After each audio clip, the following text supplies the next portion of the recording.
안녕하십니까. 파만농 데이터 컨설턴트 김종상 책임입니다.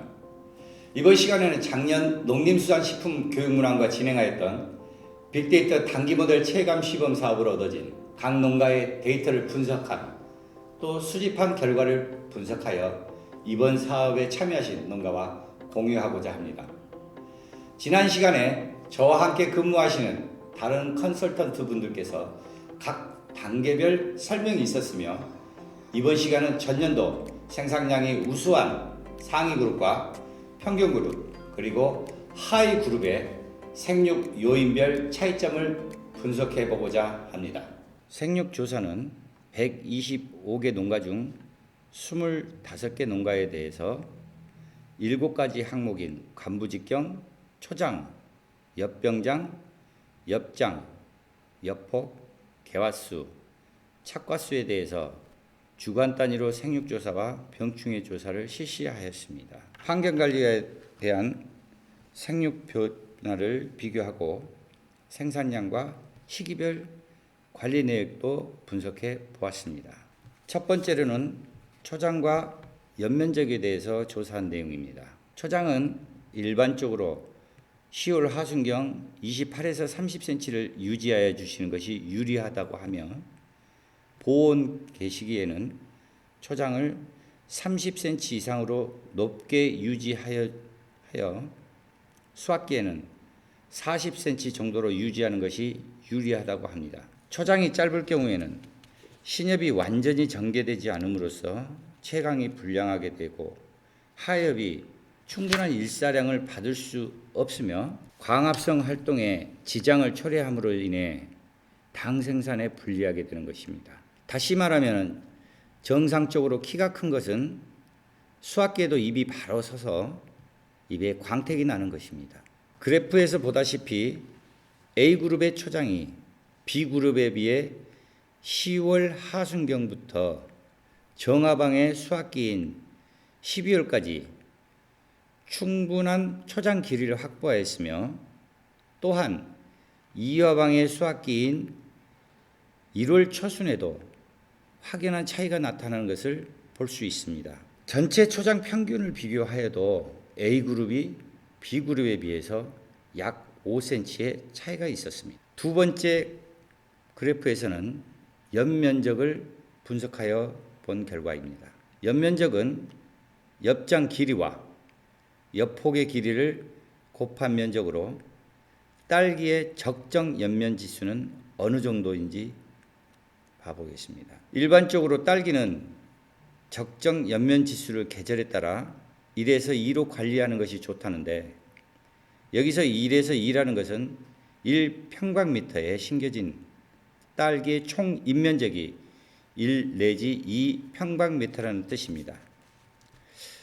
토마토와 같이 위로 자라는 작물은 여름의 연면적 지수를 3.5까지 최대 관리하지만 딸기와 같이 지피식물처럼 땅바닥에서 자라나며 고냉지 여름딸기를 제외하고 우리나라에서 재배하는 품종은 온대지방 품종이라서 여름 재배를 하지 않기 때문에 1, 2 범위를 연면적 지수로 선호합니다. 만약 딸기의 연면적 지수가 겨울철에 2를 넘어설 경우에는 어떠한 현상이 나타날까요? 적정 연면적 지수인 1에서 2의 2배 가까이 된다는 것은 잎이 많으므로 통풍이 잘 이루어지지 않고 병해가 많아지며 딸기 주변의 습도가 높아져 잎의 기공 개폐가 원활하지 않게 되고 잎길이 광확보 경쟁을 일으킵니다. 따라서 그늘이 많아지고 차폐율 증대로 인해서 광합성 효율은 떨어지는 것이고 증산을 위한 수분과 당을 여러 잎에서 분담을 하지만 효율이 떨어지게 되며 호흡량이 많아지고 양분 소모가 많아지면서 당연히 품질과 수량이 떨어지는데 이를 개선하기 위해서 광량을 늘리는 것은 좋겠지만 인위적인 보강은 오히려 많은 비용이 소요됩니다. 딸기에서 재배 기간이 가을에서 봄까지 여름을 피하기 때문에 정식 후 가을 끝, 즉 9월에서 11월까지는 빨리 1.2에서 1.4로 올리는 것이 중요하며 12월에는 1.0에서 1.2, 1월부터 5월까지는 점차 1.3에서 2.0으로 관리하기 위해서 목표 입수를 확보할 때까지 가급적 저격을 자제해 주는 것이 중요합니다. 이와 같은 목표치를 볼 때 A그룹은 11월까지 2.0의 연면적 지수를 확보하고 겨울철은 다소 감소한 반면 B그룹은 지속적인 2 이상의 지수를 유지함으로써 수량이 하락하는 연관성을 볼 수 있게 되었습니다. 다음은 관부 직경 관리 부분에 대해서 알아보겠습니다. 딸기 수량 증대를 시킬 수 있는 생육 요인으로는 관부 굵기, 여폭이 큰 영향 요인으로 작용합니다. 꽃피는 초기 2화방이 품질이 결정되는 시기이고 2월 말까지 관부 직경은 약 199에서 242mm로 관리되는 것이 좋다고 합니다. 이를 위해 저겹은 적정한 시기에 실시하고 엽수를 조정해야 하는 것입니다. 관부 직경은 대략 잎 한 매당 관부 직경이 0.8에서 1.2mm 정도이며 12매 정도이면 12mm 이상이 필요하게 되는 것입니다. B그룹의 불규칙적인 패턴을 보이는 것은 관측자의 오류로 인정할 수는 있으나 전체적으로 볼 때 B그룹 대비 A그룹의 관부가 더 크게 유지됨을 알 수 있으며 일정 수준을 유지하고 있음을 알 수 있습니다. 다음은 생육 요인 중 엽수에 대해서 알아보겠습니다. 앞에서 보았던 연면적 지수를 맞추기 위해서는 정식 후부터 빨리 엽수와 엽의 면적을 확보하기 위해 빠른 활착과 초세 강화를 유도하고 여건이 좋지 않으면 요소 연면 시비 등을 통해서 잎의 조기 출현 및 대엽 확보가 매우 중요하며 정식 시 본엽수를 내장으로 심는 것이 이후 연면적 관리를 위해서 매우 중요한 부분입니다.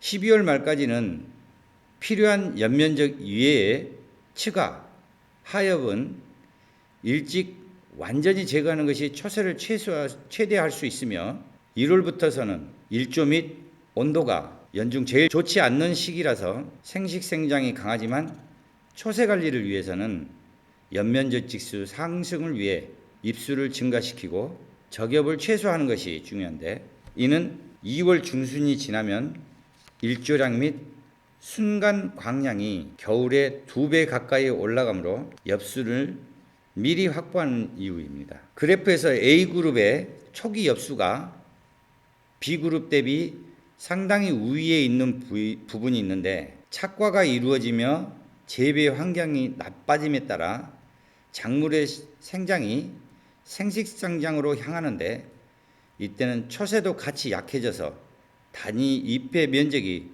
왜소하게 되는 만큼 필요한 엽수는 많이 되어야 합니다. 1월 이후 연면적 지수 상승을 위해 치과를 포함해서 잎을 관리해야 하며 연면적을 확보할 수 있으므로 12월까지는 치과를 완전히 제거하는 것이 좋으나 1월부터는 발생되는 치과를 어느 정도 제거하지 않는 것이 재배에 유리합니다.